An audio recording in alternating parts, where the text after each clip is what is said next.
Hello everybody, this is Advocate Nitish Kumar Paswan. Today I am going to discuss a very important section of CRPC which is very important for everyone, चाहे वो एक advocate हो, चाहे वो क्या आम जनता हो या एक पुलिस ऑफिसर क्यों ना हो, उनके लिए भी बहुत इंपॉर्टेंट है। तो चलिए देखते हैं, इसमें आपको पता चलेगा कि क्या एक कॉग्निजेबल ऑफेंस का इंफॉर्मेशन कौन सा पुलिस ऑफिसर रिकॉर्ड कर सकते हैं या नहीं कर सकते हैं। अगर कोई कॉग्निजेबल ऑफेंस कमिट हुआ तो उसको पुलिस ऑफिसर इन्वेस्टिगेट कर सकते हैं या नहीं कर सकते हैं। और अगर किसी महिला द्वारा इंफॉर्मेशन दिया गया पुलिस ऑफिसर को तो कौन से पुलिस ऑफिसर उसको रिकॉर्ड कर सकते हैं, कौन से पुलिस ऑफिसर उसको नहीं रिकॉर्ड कर सकते हैं। तो चलिए इसमें सब आपको बताऊँगा। जैसा कि आपको पहले बता दिया, section 154 information in cognizable case. अगर इसमें क्या है, every information relating to commission of cognizable offence if given orally to officer in charge of police station. अगर कोई भी कॉग्निजेबल ऑफेंस का इंफॉर्मेशन दिया जाता हो किसी व्यक्ति द्वारा, तो उसको अगर ओरली दिया जाता हो तो उसको क्या है, shall be reduce to writing by him और under the direction and very to over the informant. उसको कोई ओरली इंफॉर्मेशन देता है तो उसको लिख लेना है और उसको लिख के इंफॉर्मेंट को सुनाना है, उनको पुलिस ऑफिसर को। And every such information whether given writing और reduce to writing as over shall be sign by the person giving it. अगर किसी ने उसको ऑलरेडी लिख के ही लाया हो तो उसको इंफॉर्मेंट को, पुलिस ऑफिसर का ये काम है कि उनको उस पर साइन करवाएंगे और उसको बताएंगे कि आपने ये लिखा है, आप ये उसको कंफर्म करेंगे और उसको रिकॉर्ड कर रखेंगे। चलिए अब बताते हैं कि अगर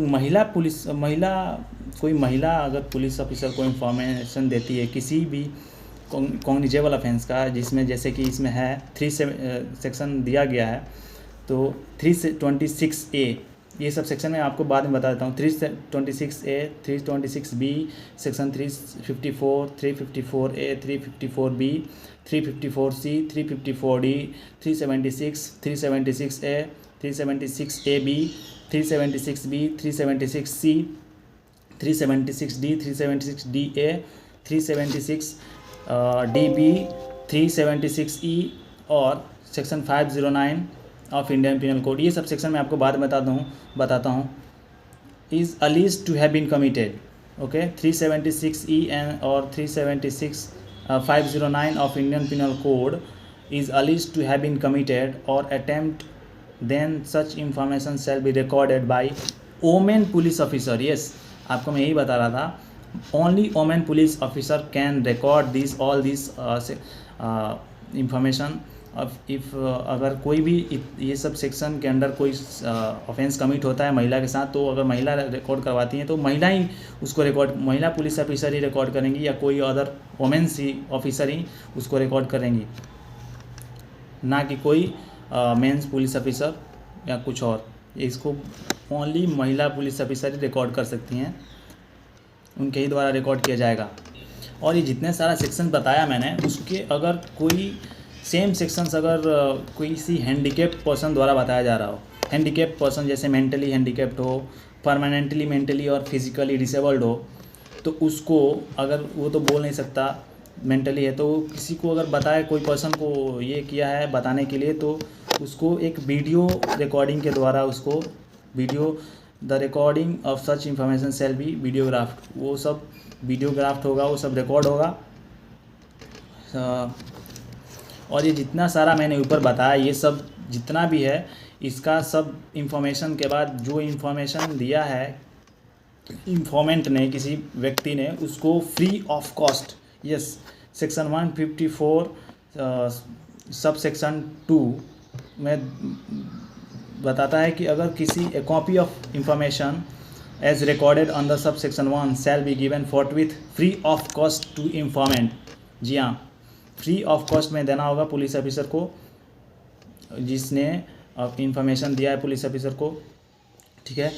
और any agreed person by refusal और the part of officer in charge of police station to record the information referred to subsection 1 may be sent substance of information in writing, and any person agreed by a refusal on the part of the officer in charge of police station to record the information referred to the subsection 1 may send the substance of such information in writing and in writing and by post to the superintendent of police concerned, who, if satisfied that such information disclosed, the commission of cognizable offence shall either investigate the case himself or direct the investigation to the made by the police officer subordinate to him in the manner provided by this code, and such officer shall have all the powers of an officer in charge of police station in relation to that offense. Okay, तो चलिए अब देखते हैं कि क्या है section 155 क्या है. Information,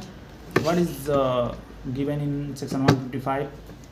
information as to cognizable non-cognizable cases and investigate of such cases.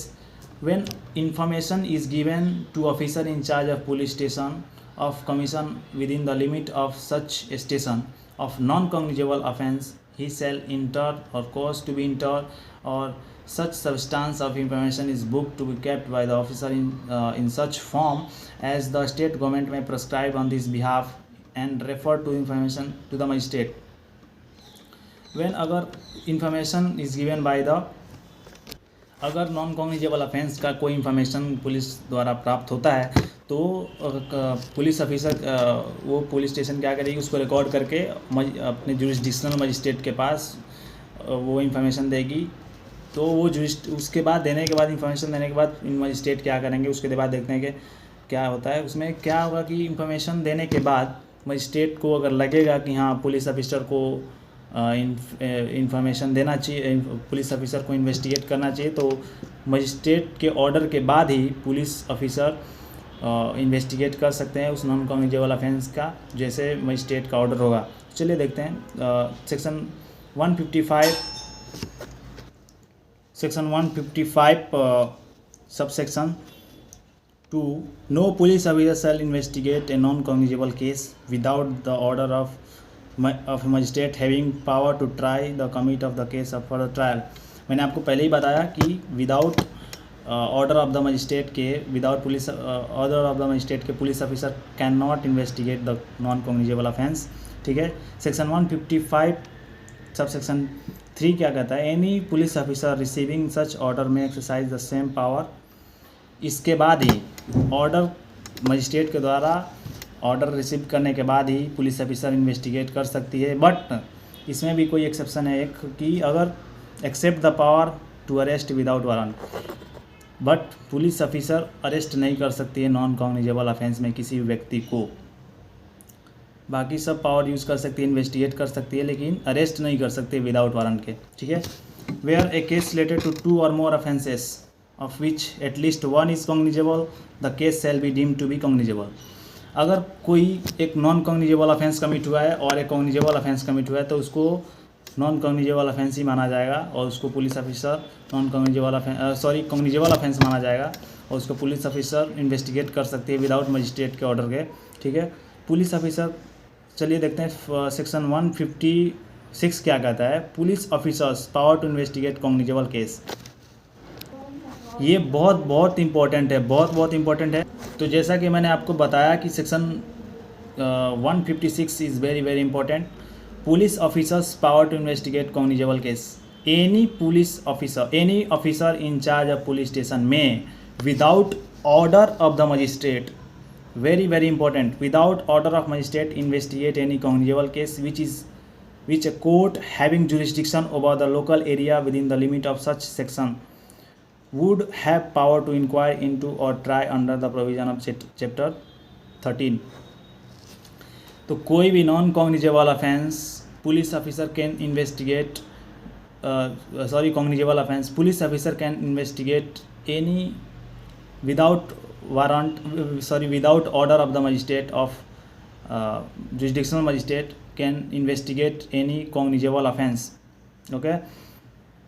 और नो प्रोसीडिंग, सेक्शन 156 सेक्शन 2 क्या कहता है, no proceeding of police officer in any such case shall at any stage be called in question on the ground the case was one which such officer was not empowered under this section to investigate. Any magistrate empowered under section 190 of 190 में, section 190 में order such and investigate at above mention. तो चलिए, आपको तो मेरे को मुझे लगता है आपको बहुत अच्छे से समझ में आया होगा। और चलिए, आपको बाकी सारा ये 190 भी आपको बाद में किसी और वीडियो में बता दूंगा। So it's thank you so much for watching this video. Thank you so much. अगर कुछ भी प्रॉब्लम हो, अगर कुछ भी इंफॉर्मेशन हो तो आप कमेंट कर सकते हैं, बता सकते हो आप। Thank you.